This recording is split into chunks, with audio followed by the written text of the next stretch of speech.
ఆ వారసత్వం మనకి సంక్రమించిన తర్వాత గత ఎన్నికల సమయంలో ఈ వరుస దోపిడీలు వీరి అరాచకం చూసి ఏ విధంగా దీన్ని రాష్ట్రాన్ని తిరిగి గాడిలో పెట్టాలి అని ప్రతి ఒక్కరి ఆకాంక్ష అధ్యక్ష. ఆ సమయంలో 3 సార్లు ముఖ్యమంత్రిగా చేసి ఈ రోజున భారతదేశంలో తెలుగువారు భారతీయులు ఎక్కడున్నా సరే దాంట్లో దాదాపు సగం వంతు తెలుగువారే ఉండడానికి ముఖ్య కారకులు. నాలెడ్జ్ ఎకానమీ అనేది ప్రాతిపాదిక చేసుకొని దాన్ని దేశమంతా విస్తరించిన ఒక విజనరీ. అలాంటి అనుభవం గల ఒక పాలసీ మేకర్ ముఖ్యమంత్రి, ఆయన్ని కూడా ఇబ్బందులు పెట్టి ఆ రోజు జైల్లో పెట్టినా ఆయన్ని ఎన్ని రకాలుగా పెట్టినా ఒకటే అనుకున్నాం, ఇలాంటి వారసత్వంగా వచ్చిన సమస్యలను మనం ఎలా అధిగమించగలం అని. ఈ రోజున 150 రోజుల పాలనలో ముఖ్యమంత్రి గారు చెప్పింది, గౌరవ ముఖ్యమంత్రి గారు చెప్పింది చాలా ఉత్సాహం ఇచ్చింది, ఉత్సాహాన్ని నింపింది, భవిష్యత్తు పట్ల విశ్వాసాన్ని తీసుకొచ్చింది. సో మనస్ఫూర్తిగా వారికి నా ధన్యవాదాలు తెలియజేసుకున్నాను అధ్యక్ష. నాకు సంపూర్ణమైన విశ్వాసం ఉంది అధ్యక్ష. ఇది మొన్న మహారాష్ట్రకి వెళ్తే నేను ఆ మాట చెప్తున్నప్పుడు ప్రతిసారి మన రాష్ట్రం మీద చాలా బాధ అనిపించింది. మహారాష్ట్ర $1 ట్రిలియన్ ఎకానమీ అవ్వాలని మనస్ఫూర్తిగా కోరుకుంటున్నానని. నా మనసులో ఇబ్బంది పడింది ఏంటంటే మన రాష్ట్రానికి ఎందుకంటే బలంగా చెప్పలేకపోయాం అనేది. కాకపోతే మనకు వారసత్వం వచ్చిన సమస్యలు కాబట్టి ఆ రోజున చెప్పలేకపోయాను. ఈ రోజు నాకు 150 రోజుల గౌరవ ముఖ్యమంత్రి గారి అనుభవంతో కూడిన ఈ పాలనలో నాకు సంపూర్ణమైన విశ్వాసం ఉంది అధ్యక్ష. ఆంధ్రప్రదేశ్ $1 ట్రిలియన్ ఎకానమీగా అతి త్వరలోనే ఈ 5 సంవత్సరాలు వెళ్తుందని మనసు సంపూర్ణ విశ్వాసం ఉంది. $1 ట్రిలియన్ మన ప్రజలకు అర్థం అవడానికి 7,65,000 కోట్ల ఎకానమీ. గత ప్రభుత్వం మనల్ని ఎకానమీని నిర్వీర్యం చేసింది, ఇబ్బంది పాలు చేసింది, అన్ని రంగాల్లోనూ రాష్ట్ర ప్రభుత్వాన్ని వెనక్కి తీసుకెళ్లిపోయింది. ఈ పరిస్థితుల్లో గౌరవ ముఖ్యమంత్రి గారి అనుభవం, మీ పారదర్శకత, మీ విజనరీ దృష్టి ఇవన్నీ కూడా మాకు ఈ $1 ట్రిలియన్ ఎకానమీ వైపు పరిగెడుతున్నాయి అన్న దాంట్లో ఏమాత్రం సందేహం లేదు అధ్యక్ష. అలాగే మన గత ప్రభుత్వం చివరికి పాస్బుక్లో కూడా గత ముఖ్యమంత్రి గారి ఫోటోలు పెట్టుకోవడం, అలాగే ఏ పథకాలకైనా సరే కేవలం వారిది పెట్టుకోవడం చాలా ఇబ్బంది కలిగజేసింది అధ్యక్ష. ముఖ్యంగా ముఖ్యమంత్రి గారు వచ్చి, గౌరవ ముఖ్యమంత్రి గారు వచ్చి ఎప్పుడు కూడా ఎవరికి కూడా గుర్తింపు లేనివి, ఆలోచించనివి కూడా వాళ్ళని ముందుకు తీసుకొచ్చి వాళ్ళని ముఖ్యంగా నేను చెప్తుంది మొన్న చాలాసార్లు కొన్ని సందర్భాల్లో ముఖ్యమంత్రి గారి దృష్టికి తీసుకెళ్తే ఎల్లాప్రగడ సుబ్బారావు గారి గురించి ఎవరికి తెలియదు అధ్యక్ష, చాలా తక్కువ మందికి తెలుసు. వారి పేరుని నేను ఒక మాట ప్రస్తావించగానే ఆయన దృష్టికి తీసుకురాగానే ఆయనకి పేరు పెట్టడం ఆయన దార్శనికతకి చాలా అర్థం పడుతుంది అధ్యక్ష. ఎందుకంటే ఎవరెవరి పేర్లు నిన్న కాక మొన్న వచ్చిన వ్యక్తి పాస్బుక్లకి పేర్లు ఆయన ఫోటోలు వేసుకున్న దాన్ని నిజంగా దేశం కోసం ప్రజల కోసం కాంట్రిబ్యూట్ చేసిన వ్యక్తికి అది గుర్తించడం అనేది మనస్ఫూర్తిగా ముఖ్యమంత్రి గారికి నా ధన్యవాదాలు తెలియజేసుకున్నాను అధ్యక్ష. అలాగే సభలో ఎంతమందికి తెలుసో తెలియదు కానీ పొట్టి శ్రీరాములు గారి నిజమైన బలిదానాన్ని డిసెంబర్లో ఆయన బలిదానం ఉంటుంది, ఆయన చనిపోయారు మన కోసం. ఈరోజు దాన్ని రాష్ట్ర ప్రభుత్వం అధికార దినంగా దాన్ని జరుపుకోవాలని చెప్పి ముఖ్యమంత్రి గారు మా దృష్టికి తీసుకొచ్చారు. దానికి కూడా వారికి సంపూర్ణ కృతజ్ఞతలు తెలియజేస్తున్నాను. ఈ రాష్ట్రం ఎవరి బలిదానం మీద అయితే ఆధారపడి ఉందో, ఎవరి బలిదానం మీద ఈ రాష్ట్రం వచ్చిందో, అనేక లింగ్విస్టిక్ స్టేట్స్ ఎవరు బలిదానం మీద ఆధారపడి వచ్చిందో ఆ వ్యక్తిని రాష్ట్రం నిజంగా గుర్తించుకోలేదు. మొట్టమొదటిసారిగా దాన్ని గౌరవ ముఖ్యమంత్రి గారు దాన్ని ముందుకు తీసుకొచ్చి గుర్తించే పరిస్థితిని తీసుకురావడం మనస్ఫూర్తిగా వారికి నా అభినందనలు తెలియజేస్తున్నాను అధ్యక్ష. అలాగే కన్యకా పరమేశ్వరి ఈ ఆవిరి బలిదినాన్ని కూడా అధికార దినోత్సవంగా జరుపుకోవటం నిజంగా వారికి మనస్ఫూర్తిగా నా ధన్యవాదాలు తెలియజేస్తాను అధ్యక్ష.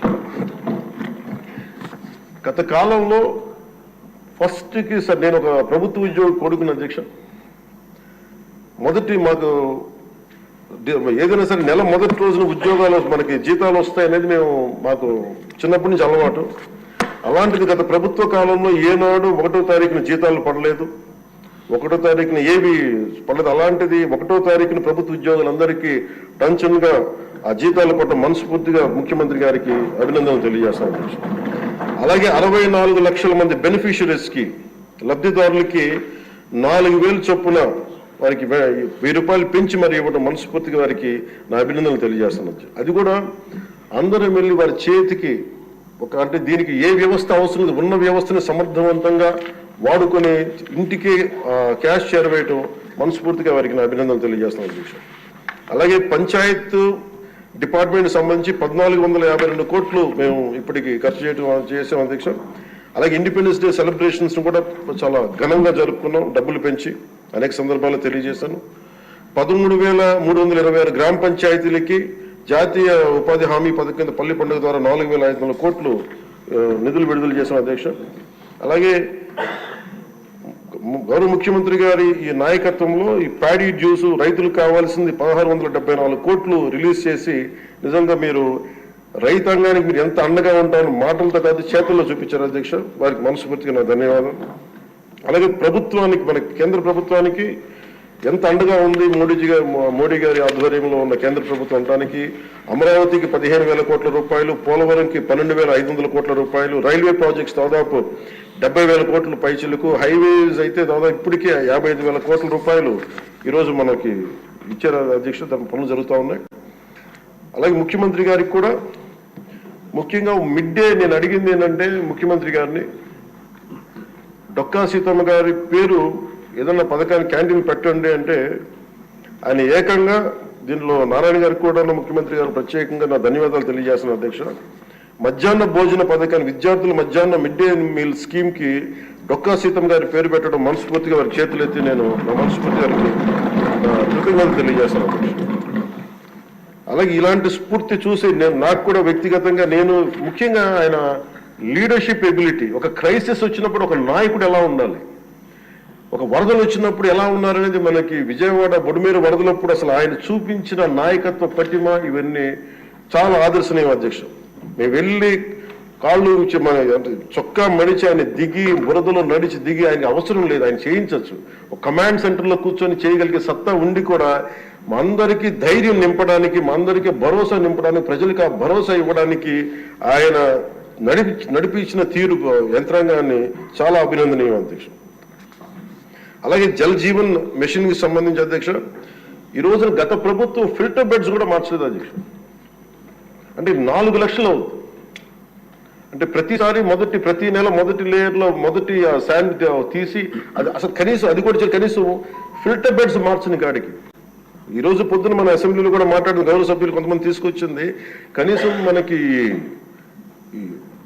కిడ్నీ వ్యాధులు ఎక్కువైపోతుంది, కనీసం ఫిల్టర్ బెడ్స్ కూడా మార్చలేదు. కనీసం ఫిల్టర్ బెడ్స్ మార్చిన కొంత ఇంపాక్ట్ తగ్గుద్దని అంటుంటే నిజంగా అనిపించింది అధ్యక్ష. జల్ జీవన్ మిషన్ మేము ఇప్పుడు దాకా గౌరవ ముఖ్యమంత్రి గారి నాయకత్వంలో ఆయన విజన్ తోటి జల్ జీవన్ మిషన్ ఈ రోజున అందరికీ మాటిస్తున్నాం అధ్యక్ష, రాష్ట్రానికి మాటిస్తున్నాం.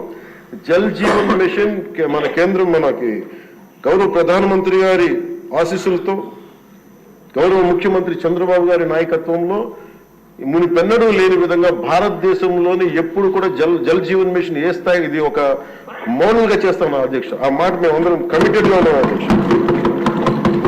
అలాగే లా అండ్ ఆర్డర్ కి సంబంధించి లా అండ్ ఆర్డర్ లో 3 IPS ఆఫీసర్స్ ని ఏకకాలంలో సస్పెండ్ చేసిన ఘనత, వాళ్ళు చేసిన తప్పులకి ఆ ధైర్యం కావాలంటే ఆయన అనుభవం చాలా స్పష్టంగా తెలియజేస్తుంది. అలాగే లా అండ్ ఆర్డర్ సంబంధించి ఇంకొకటి గంజాయి వనాలు పెరిగిపోయిన చోట తిరిగి శుద్ధి డ్రోన్స్ ను వాడి గంజాయిని అరికట్టడం. ఈ మధ్యలో కూడా మనం ఏ స్థాయికి వచ్చిందని పక్కన ఉన్న వైజాగ్ లో హాస్పిటల్ పక్కన చిన్న పిచ్చి మొక్కలు కూడా పెంచేస్తాం. అంత ఇదిగా పెరిగిపోయిన దాన్ని ఉక్కుపాదంతో దాన్ని అణిచేస్తామని చెప్పింది చాలా స్ఫూర్తిదాయకం అధ్యక్ష. ప్రత్యేకించి సోషల్ మీడియాకి సంబంధించి అసలు ఇంట్లో ఆడబిడ్డలు బయటికి రావాలన్నా కానీ ఊళ్ళల్లో ఈ రోజున ఇక్కడున్న చాలా మంది గౌరవ సభ్యులు కానీ ముఖ్యమంత్రి కానీ వీళ్ళందరూ ఎంతో కొంత ఒక ఇన్సులేటెడ్ అధ్యక్ష. కొంతమంది అధికారులు తెలియచ్చు, లేదంటే మనుషులు ఉండొచ్చు, వీళ్ళు ఉండొచ్చు, కానీ నిజంగా సఫర్ అవుతుంది ఊళ్ళల్లో ఆడపిల్లల అధ్యక్ష. ఈ అలవాటు అయిపోయి, గత ప్రభుత్వం చేసిన అలవాటు అయిపోయి ప్రతి ఒక్కళ్ళు ఒక ముఖ్యమంత్రి స్థాయి వ్యక్తిని బూతులు తిట్టడం, అన్ని తిట్టిన తర్వాత కూడా వాళ్ళకి అలవాటు అయిపోయి ఎవరు తిట్టాలో తెలియక స్థానికంగా ఉన్న ఆడపిల్లల మీద కూడా వీళ్ళు అవాకులు చవాకులు పేలి పచ్చి బూతులు తిడతా ఉంటే ఎవరికి చెప్పుకోలేక వాళ్ళు ఇబ్బంది పడతా ఉంటే బయటికి రాలేకపోతున్నారు. క్రైమ్ మైండ్ సెట్ పెరిగిపోయింది, క్రిమినాలిటీ పెరిగిపోయింది. ఇలాంటి సమయంలో ఆయన ఉక్కుపాదంతో సోషల్ మీడియా యాక్టివిస్టులు అనే పేరు చెప్పుకొని గుండాలకి రౌడీలకి ఆయన తీసుకున్న చర్యలు, హోంమంత్రి అనిత గారు తీసుకున్న చర్యలు చాలా బలమైన అభినందనలు తెలియజేస్తాను. ఇదే కొనసాగాలని కోరుకున్నాను అధ్యక్ష. This should be a continuity of our entire governance. మన అడ్మినిస్ట్రేటివ్ లో ఒక భాగం అవ్వాలి అధ్యక్ష. మనస్ఫూర్తిగా వారికి నా ధన్యవాదాలు తెలియజేసుకుంటూ గౌరవ ముఖ్యమంత్రి గారికి నేను మాటిస్తున్నాను, గౌరవ సభ్యులందరూ కూడా ఇసుక దోపిడీలు కానీ లేదంటే మేము చేయాల్సిన పనులు ఎప్పటికప్పుడు మీరు మాకు ఆదేశాలు ఇవ్వండి సార్. మా ఆదేశాలు ఇవ్వాలని కోరుకున్నాను అధ్యక్ష.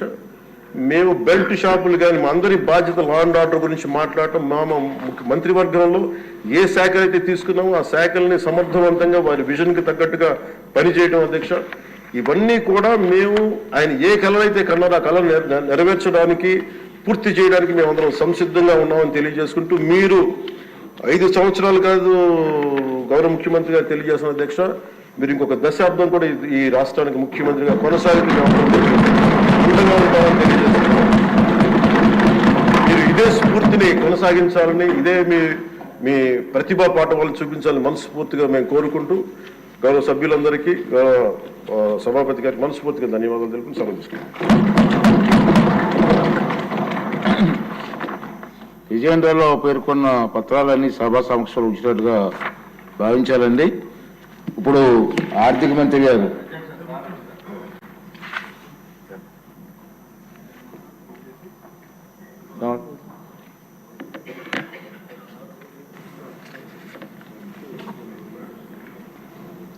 ఏంటి కృష్ణకుమార్ గారు మీరేం మాట్లాడాలా?